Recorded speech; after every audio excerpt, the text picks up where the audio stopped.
Salam kasih buat kita semua. Selamat malam, damai di hati.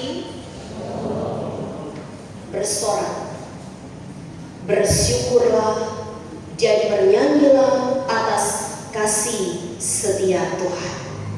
Adalah tema perenungan kita di hari ini, tapi juga di minggu berjalan ini. Saudaraku, ada seorang anak yang sudah lama menginginkan sebuah sepeda, tapi ia tahu bahwa orang tuanya tidak mampu membelikan.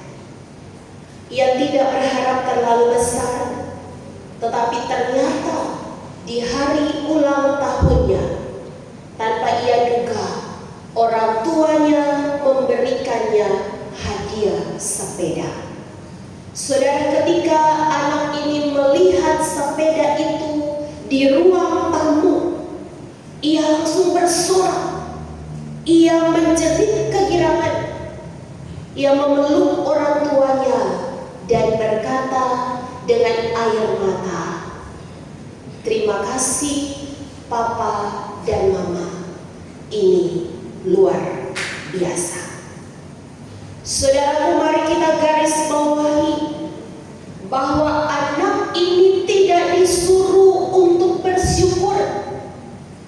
Dia papanya tidak bilang pada dia, "Sekarang bersoraklah, sekarang ucapkanlah terima kasih."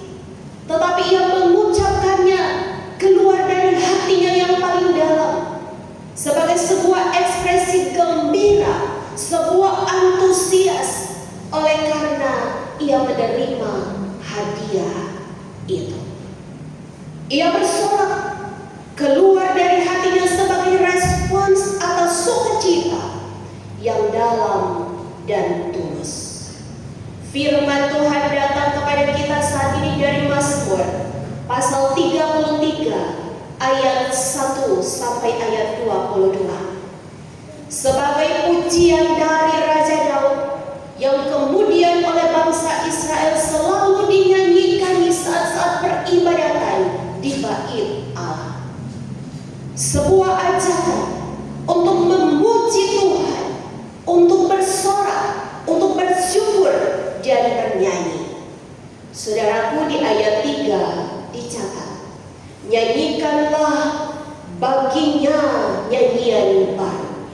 Petiklah kecapi baik-baik dengan sorak-sorai." Saudaraku yang diberkati Tuhan, orang Yahudi, tak kala mereka beribadah di bait Allah, mereka juga menggunakan alat musik yang disebut dengan kecapi, tapi juga gambus 10 tali. Itulah arti dari kata Mazmur dalam Alkitab yang pertama orang Kristen di masa awal. Alkitab yang disebut dengan Septuaginta adalah Alkitab berbahasa Ibrani yang diterjemahkan ke dalam bahasa Yunani. Saudara, kata Mazmur bahasa Yunaninya adalah psalmoi, dengan kata kerjanya psalom, yang artinya memetik atau mendetingkan.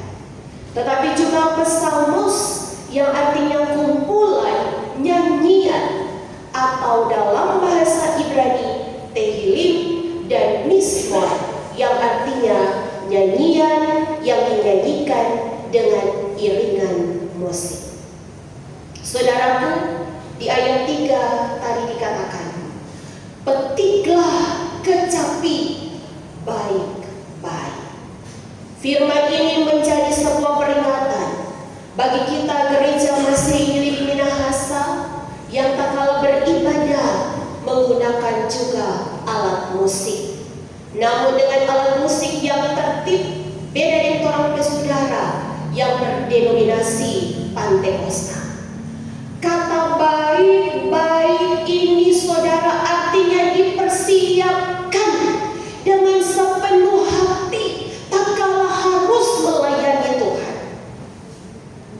Baik pemain keyboard, baik kantoria, baik pemimpin ibadah, baik kolom yang akan menyanyi, pujian. Jangan kita mempersiapkan hanya karena kita harus berlomba untuk mendapatkan juara. Tetapi tak kala kita hendak beribadah, biasa rutinitas. Dan yang kita jumpai, saudaraku, tak kala kita beribadah, kita jauh dari yang namanya hikmat dan kekudusan. Hari ini kita mau belajar bahwa bernyanyi bagi Tuhan, bersorak bagi Tuhan, bersyukur kepada Tuhan, dikatakan petiklah baik-baik. Saudaraku, bait Allah itu bagian luar disebut pelataran. Bagian dalam ada dua ruangan, ruang kudus dan ruang maha kudus. Ruang kudus itulah yang disebut dengan altar. Bahasa Ibraninya misbeh. Di situ diletakkan mezbah, tempat yang ditinggikan untuk meletakkan korban, meletakkan dupa, apakah itu hewan atau dalam bentuk apapun juga. Saudara, altar itu kudus. Hanya orang-orang tertentu, hanya para imam yang bisa datang ke altar untuk mempersembahkan korban. Maka tak kala kita pun Tuhan izinkan ada di altar, ada di rumah Tuhan, untuk kita memuji namanya lewat pujian, tapi juga pemain musik atau kantoria. Saudara, mari kita melihat bahwa yang kita persembahkan kepada Tuhan harus yang terbaik, yang tidak bercacat celah, yang Tuhan mau. Yang kedua adalah ruang maha kudus. Simbol gereja adalah mimbar ini. Ruang maha kudus, saudaraku, adalah tempat tabut Tuhan. Di dalam tabut ada 10 perintah, 2 loh batu yang berisi 10 hukum Taurat yang diberikan Allah kepada Nabi Musa. Dan mereka yang ada di ruang maha kudus hanyalah imam besar yang harus mempersiapkan diri, menguduskan dirinya untuk melayani Tuhan. Saudara, ibadah kita di saat ini adalah sebuah peringatan kepada kita sekaligus pertanyaan, apakah kita telah mempersiapkan segala sesuatunya dengan total, dengan baik, atau setengah-setengah hati. Saudara yang dikasihi Tuhan Allah, tak kala kita diajak untuk bersorak, mari kita segala sesuatunya itu ekspresi yang keluar dari dalam sebuah antusiasme yang tidak dibuat-buat. Kita yang boleh melihat bahwa torang penafas hidup ini adalah hadiah Tuhan. Torang pergerakan tangan kaki adalah hadiah Tuhan, yang torang sebenarnya tidak layak mana Tuhan kasih. Saudaraku, yang kedua, bersyukur artinya berterima kasih. Kalau kepada kita diberikan kertas kosong dan pulpen untuk kita menulis apa saja yang telah kita terima dari Tuhan, semua yang baik, pendeta percayanya namun dapat tulis semua yang Tuhan kasih. Namun tak kala dua kata ini terima kasih, Tuhan bertanya, aku sudah memberi, lalu apa yang engkau berikan kepadaku sebagai tanda terima kasih? Baru jut orang waktu, orang aku hidup dengan Tuhan. Dan orang memberi persembahan dengan banyak hal yang diprogramkan dalam pekerjaan pelayanan, orang mulai berhitung dengan Tuhan. Saudara, bersyukur adalah sebuah teologi yang membawa mujizat bagi kita. Orang kalau bersyukur, biar orang ke suaminya ada sempurna, orang ke istrinya ada sempurna, orang pasti akan tetap bisa hidup bahagia. Karena orang bukan cuma mau terima dia pelele, dia berkurang. Orang yang bersyukur akan mampu menikmati damai dan sukacita sekalipun di tengah badai, sekalipun di tengah gumul, tak kala itu Tuhan izinkan. Yang ketiga, saudara, adalah bernyanyi. Bernyanyi dalam firman Tuhan ini disebut dengan bermazmur. Mazmur bukan hanya sekedar menyanyi seperti lagu-lagu dunia. Kalau orang bubayora, orang bubapato-pato, musik gereja dikatakan mazmur, artinya bernyanyi dengan sungguh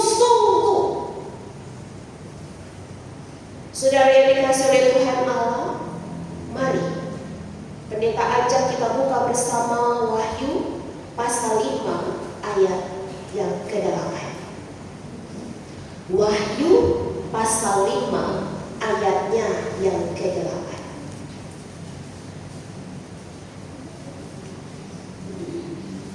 Wahyu pasal 5 ayatnya yang ke-8. Mari kita baca sama-sama dengan bersuara di bawah judul kitab yang dimeterai dan anak domba, ayat yang ke-8. Ketika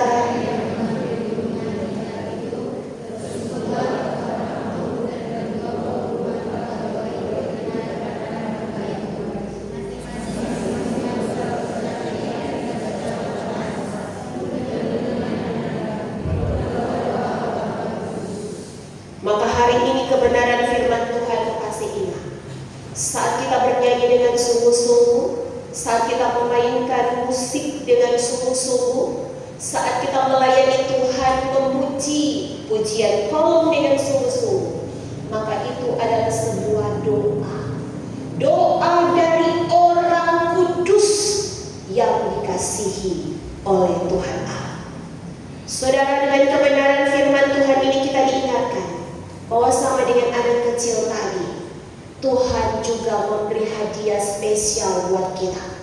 Karena itu kita diajak untuk memuji Tuhan di sepanjang kehidupan kita. Mengapa? Alasan yang pertama, ayat 4 sampai ayat 9. Karena firman Tuhan menjadikan segala sesuatu. Ada langit, ada tanah tempat berpijak, ada nafas, itu dijadikan oleh firman Tuhan. Maka orang harus memuji Tuhan. Yang kedua yang Tuhan beri, ayat 10 sampai ayat 12. Bagi kita adalah rencana dan rancangan Tuhan tidak ada yang gagal. Kita akan lanjutkan hidup ini. Orang semua punya rencana, tapi kalau orang letakkan dalam rancangan Tuhan, tidak akan ada yang gagal. Tuhan akan jawab doa kita. Yang ketiga, ayat 13 sampai ayat 15, bahwa perhatian Tuhan nyata atas kita. Kalau sama di remaja bilang, biar lemomo di pesawat, mar Tuhan tahu orang ada di mana. Saat orang tidur, saat orang bangun, saat orang berjalan, saat orang duduk, mata Tuhan tertuju kepada kita. Dan itu hadiah yang Tuhan kasih.